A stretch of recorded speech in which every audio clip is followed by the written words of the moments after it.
यानंतर सारंग कुलकर्णीचं हार्मोनियम वादन आपण ऐकणार आहोतच, मात्र लास्ट परफॉर्मन्सला सारंगनी गुरूंना खूप इम्प्रेस केलं होतं आणि भरपूर गुणही मिळवले होते. पाहूयात यावेळेला तशीच करामत तो पुन्हा करतो का. आमंत्रित करते पुढच्या परफॉर्मरला, सारंग कुलकर्णी, बेळगाव.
वा, म्हणजे तुम्हाला काय वाटतं, करामत झाली यावेळेला का नाही?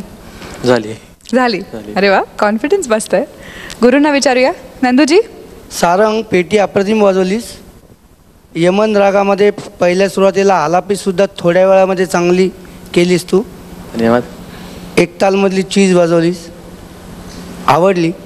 फक्त काय होतं माहिती आहे, तू शेवट जेव्हा झाला वाजवतोस बरोबर तेव्हा तबल्याच्या बरोबर थोडासा गोंधळ होतो तुझा. बरोबर होय. मग तू करा का बरोबर वाजवतोस, कळलं का नाही. पण तबल्याच्या बरोबर आपल्याला लय किती पाहिजे, बरोबर. तर तुम्हाला जेवढी लय पाहिजे त्याच्यापेक्षा तबलजी जास्ती वाजवतो. आणि आपण हा प्रॉब्लेम येतो हा मी बघितला. मग हा अंडरस्टँडिंग प्रॉब्लेम आहे. बरोबर. आणि लाईव्ह परफॉर्मन्स आहे तेव्हा बाहेरसुद्धा तसं होऊ शकतं. अगदी बरोबर. तर मला वाटतं आपल्या हातात 2 दिवस आहेत सारंग. बरोबर. जसं याच्या पुढचे 2 दिवस अप्रतिम तू वाजवशील आणि मार्कही सगळ्यांचे जास्ती घेऊन जाशील. बेस्ट ऑफ लक तुला 2 दिवसासाठी. Thank you.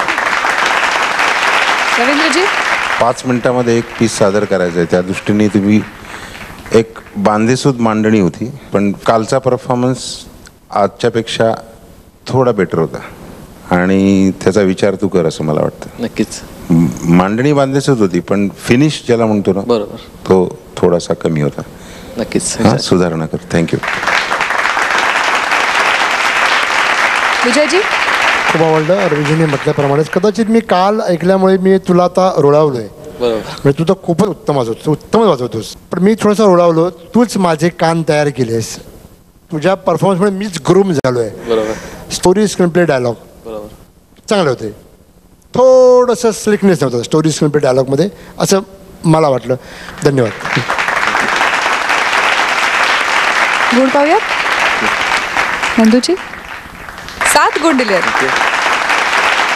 Ravindraji 7. Thank you. Vijayji 7. Thank you. आणि यानंतर एक छोटीशी विश्रांती घेणार आहोत. मात्र तुम्ही कुठेही जाऊ